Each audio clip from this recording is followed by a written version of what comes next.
Salam sejahtera dalam kasih Tuhan. Selamat pagi. Mari kita berdoa. Kami bersyukur karena kemurahan dan kebaikan Tuhan. Kami ada sungguh karena perbuatan Tuhan atas hidup kami. Pagi hari ini kami akan mendengar dan merenungkan firman-Mu. Kiranya setiap bagian firman-Mu mendapatkan tempat di dalam hidup kami. Dalam nama Tuhan Yesus. Amin. Amsal pasal yang ketiga ayat 11 dan ayat yang ke-12.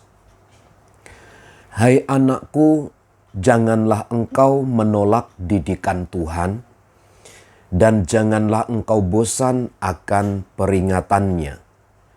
Karena Tuhan memberi ajaran kepada yang dikasihinya, seperti seorang ayah kepada anak yang disayangi. Sang Hikmat memberikan satu perhatian khusus kepada semua anak-anak Tuhan tentang satu prinsip pendidikan atau pengajaran. Ada satu sifat manusia yang seringkali entah kita menjadi lupa atau entah memang telah menjadi kebiasaan bagi kita, yaitu sikap atau rasa bosan terhadap sesuatu.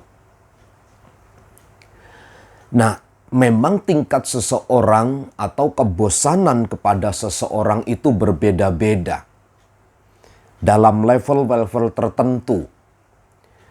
Namun, kalau kita belajar dari ayat ini, sesungguhnya ketika seseorang bosan dengan satu didikan, bosan dengan satu ajaran, maka mereka tidak akan bertumbuh dengan baik.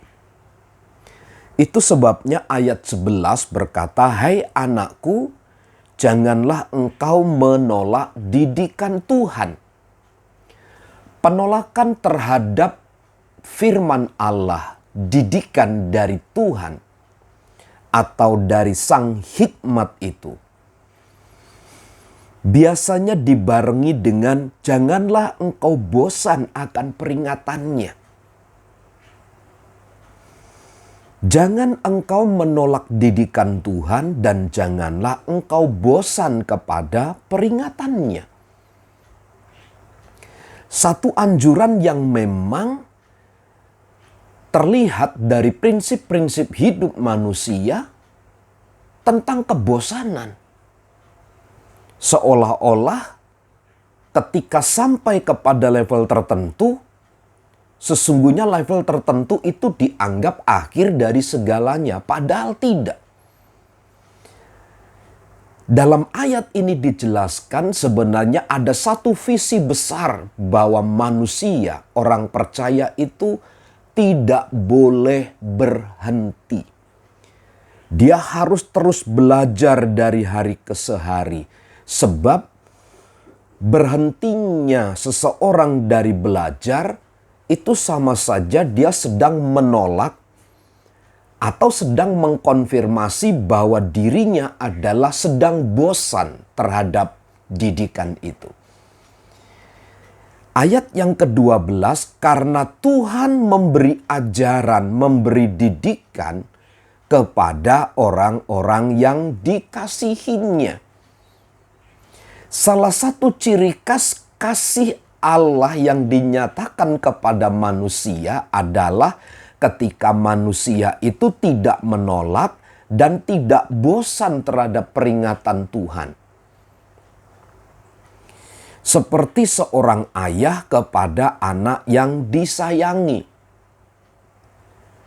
Sebagai seorang tua terus mendidik anak, mengarahkan anak, mengatur anak supaya anak tersebut memiliki satu pemahaman, memiliki satu dedikasi terhadap pendidikan dan perubahan itu. Tentu perubahan yang diharapkan dari firman Allah adalah perubahan tingkat pengenalan yang baik kepada Tuhan semakin meningkat dari hari ke hari. Itulah sebabnya jangan menolak didikan Tuhan. Jangan engkau bosan terhadap peringatannya. Karena Tuhan memberi ajaran kepada orang yang dikasihinya. Ketika kita tidak menolak didikan, ketika kita terus merasa haus dan lapar akan firman Allah, sesungguhnya itu sikap pernyataan kasih dari Tuhan kepada setiap kita. Selamat pagi, Tuhan memberkati.